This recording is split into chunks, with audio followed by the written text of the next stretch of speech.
Badan Pengawas Pemilu telah menghimbau partai politik peserta pemilu terkait pemasangan alat peraga sosialisasi dan alat peraga kampanye di semua daerah.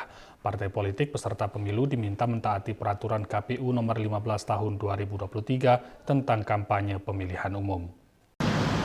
Komisi Pemilihan Umum Republik Indonesia telah menjadwalkan kampanye pemilu 2024 akan dimulai pada 28 November 2023 mendatang dan harus berakhir pada 10 Februari 2024 atau 4 hari sebelum hari pemungutan suara, yakni pada 14 Februari 2024.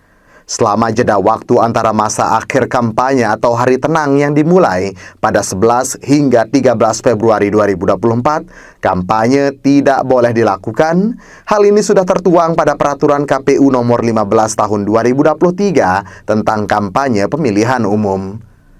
Ketua Bawaslu Kabupaten Lombok Timur, Swaidi Mahsun, menyampaikan Peraturan KPU nomor 15 tahun 2023 tentang kampanye pemilihan umum telah dikeluarkan oleh KPU. Untuk itu, partai politik peserta pemilu diharapkan mampu menaati aturan yang tertuang dalam peraturan tersebut.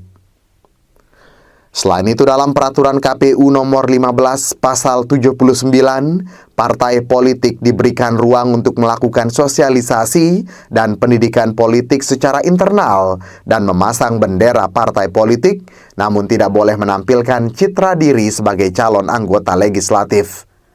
Banyaknya alat peraga kampanye yang menampilkan identitas calon menjadi tanggung jawab pemerintah daerah dalam melakukan penertiban karena hingga saat ini proses tahapan kampanye belum dimulai. Jadi hari ini kita saksikan bahwa terkait dengan beberapa pemasangan alat sosialisasi di beberapa tempat, memang saat ini kan belum masuk masa kampanye. Ya, ini memang diberikan ruang kepada partai politik untuk dapat melaksanakan sosialisasi dan pendidikan politik di internal partai politik peserta pemilu.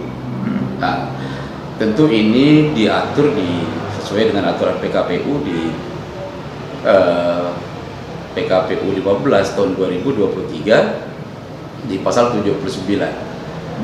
Di situ diterangkan bahwa partai politik dapat melaksanakan sosialisasi dan pendidikan politik di internal, ya, dengan cara partai politik dapat memasang bendera dengan nomor urut partai politik, lalu kemudian partai politik dapat melaksanakan pertemuan terbatas dengan catatan bahwa partai politik harus memberitahukan 1 hari sebelum dilaksanakan pertemuan terbatas tersebut.